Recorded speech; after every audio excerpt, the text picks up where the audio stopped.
This workshop is brought to you by Pi Tutors, a statistical consultancy for scholars and researchers. Hello everyone, I am Ashish and I am the Chief Statistical Officer at Pi Tutors.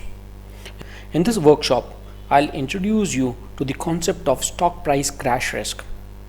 Further, I'll demonstrate how to compute firm specific stock price crash risk. So let's get started. So I have structured this workshop in a manner that will help you understand the concept of stock price crash risk in a clear and precise way. Moreover, I have ensured that you are able to understand the concept in this workshop even if you are new to this area. In this workshop, we'll start by looking at the motivation behind learning about the concept of stock price crash risk. Then I'll give you a brief introduction about the concept of stock price crash risk. Further, we will look at the reasons that result in stock price crashes and the measures that can be used to prevent stock price crashes. Lastly, we will look at how we compute or how we calculate firm specific stock price crash risk on a dummy data set. Before we look at what is stock price crash risk, let me give you some facts that will motivate you to learn about the concept of stock price crash risk. Crash risk is an important consideration for investment decisions and risk management. In recent times, there has been considerable interest among researchers about the concept of stock price crash risk. During the last 15 years, there have been close to 7,000 publications around this concept.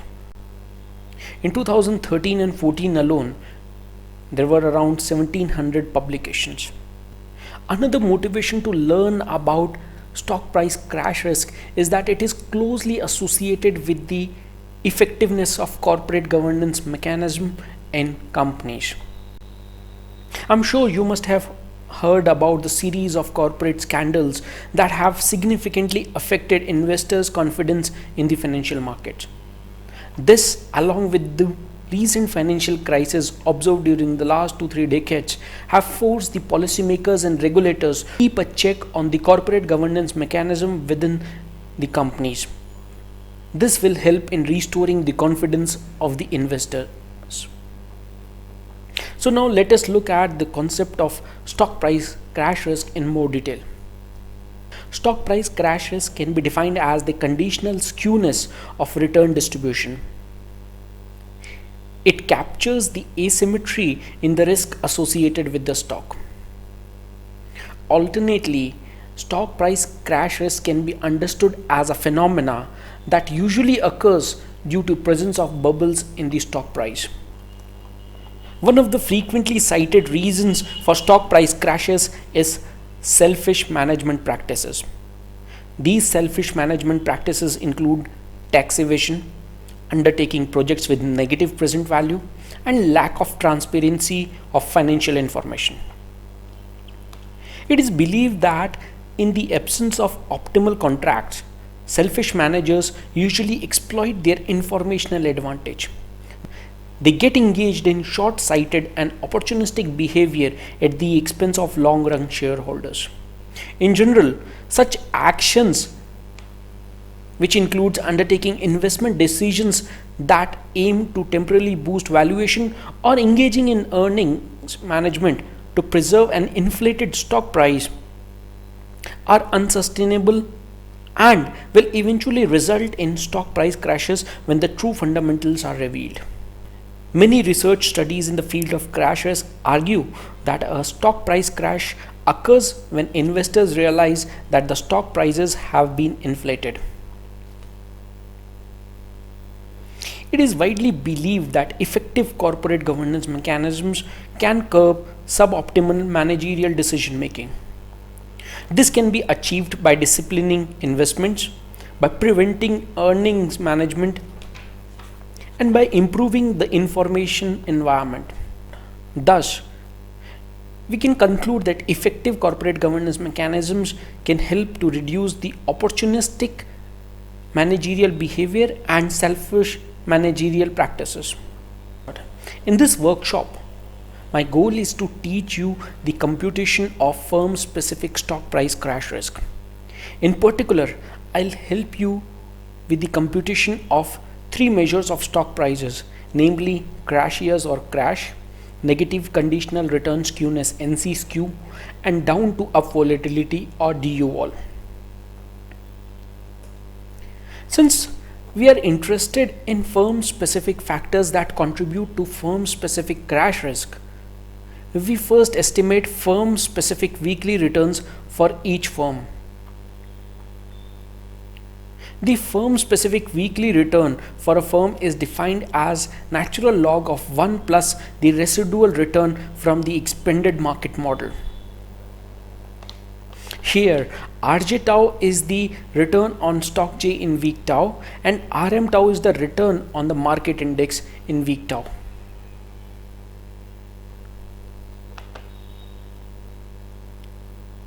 Crash or crash year is an indicator variable whose value is 1 if a firm experiences one or more crash week during a fiscal year. Otherwise, it is 0. Crash week for a given firm during a given fiscal year is defined as that week during which the firm experiences firm specific weekly return 3.2 standard deviation below the mean firm specific weekly return over the entire fiscal year. The second measure of crash risk is negative conditional return skewness or NC skew. NC skew is calculated by taking the negative of third moment of firm specific weekly returns for each year and dividing it by the standard deviation of firm specific weekly return raised to the third power. Particularly for a firm J in year T, we can compute NC skew using the following formula. DU vol can be computed by taking the log of ratio of standard deviation of firm specific weekly returns during the down weeks to the standard deviation of firm specific weekly returns during the up weeks. For a given fiscal year and for a given firm, all the weeks with firm specific weekly returns below the annual mean are down weeks and all the weeks with firm specific weekly return above the annual mean are up weeks. So with this brief introduction about these three measures of stock price crash risk, next we will see how we calculate these measures using a dummy data set. Okay, so now let us look at the computation of the three measures of stock price crash risk using a dummy data set.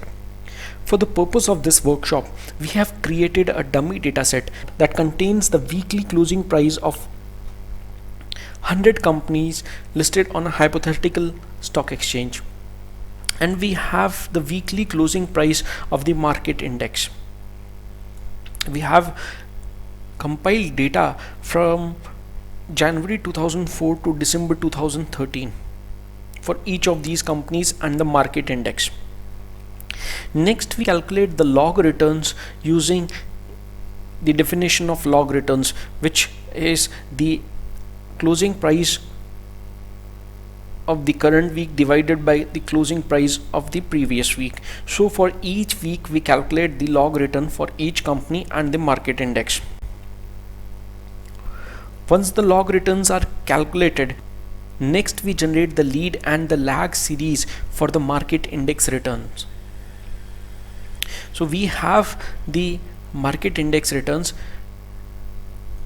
If we map the current week's return with the return from the previous week, we get the first order lag series, and if we map the returns from the current week with the returns 2 weeks before, we get the second order lag series. Similarly, if we map the current week's return with the returns from the coming week, we get the first order lead series, and if we map the current week's return with returns 2 weeks forward, we get the second order lead series. Once the lag and lead series for the market index return are generated, we next import this data in R to perform further analysis. So we first import the data using read.csv file. Next we initialize a residual matrix for the expanded market model using the dimensions from the input data file. Since there are 100 companies, we have to run 100 regression analysis. We have to run 100 regression analysis using the expanded market model, and the residual from each of these regressions is stored in the residual expanded market model matrix. Once the residual expanded model matrix is generated, we calculate the firm specific weekly returns using the log of 1 plus the residual expanded market model returns. Next, we export the firm specific weekly returns for the companies.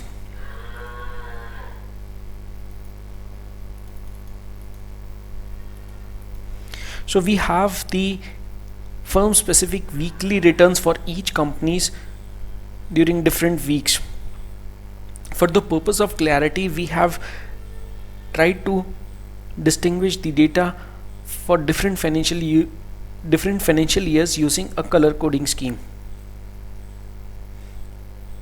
Okay, so now we will calculate our first measure of stock price crash risk, that is the crash years. Before we calculate the crash years, we first estimate the crash weeks for each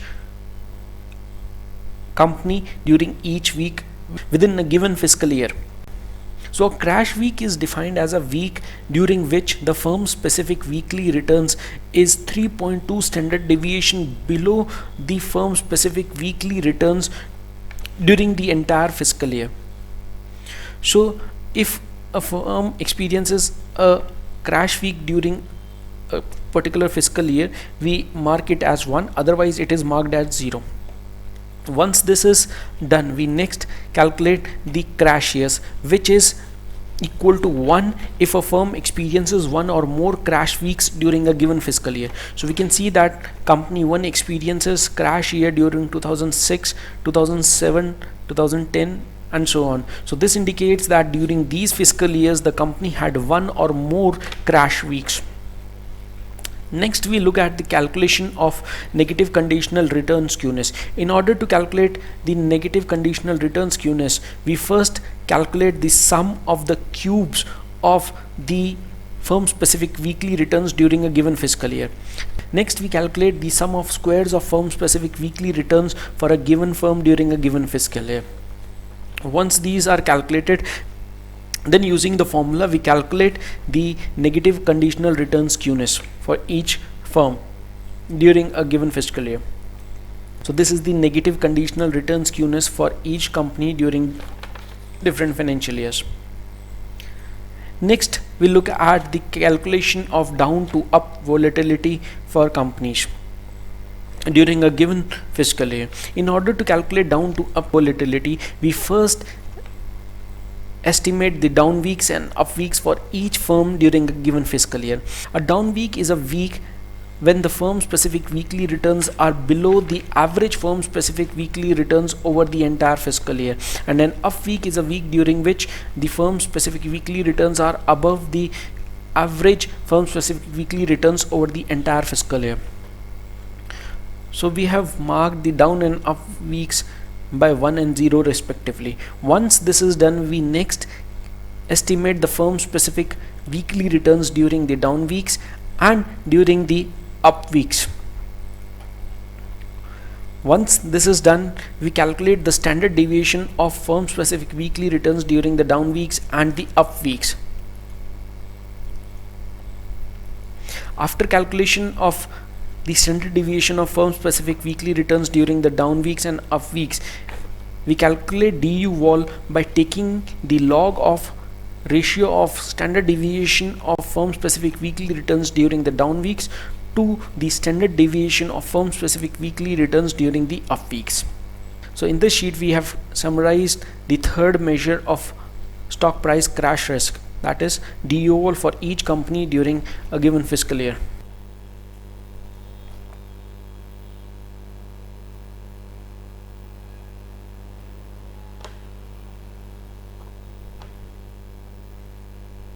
Thank you for attending this workshop. We hope you found this workshop useful. If you have any feedback or suggestions, please send your feedbacks to admin@pytutors.com Alternately, you can visit our website at www.pytutors.com.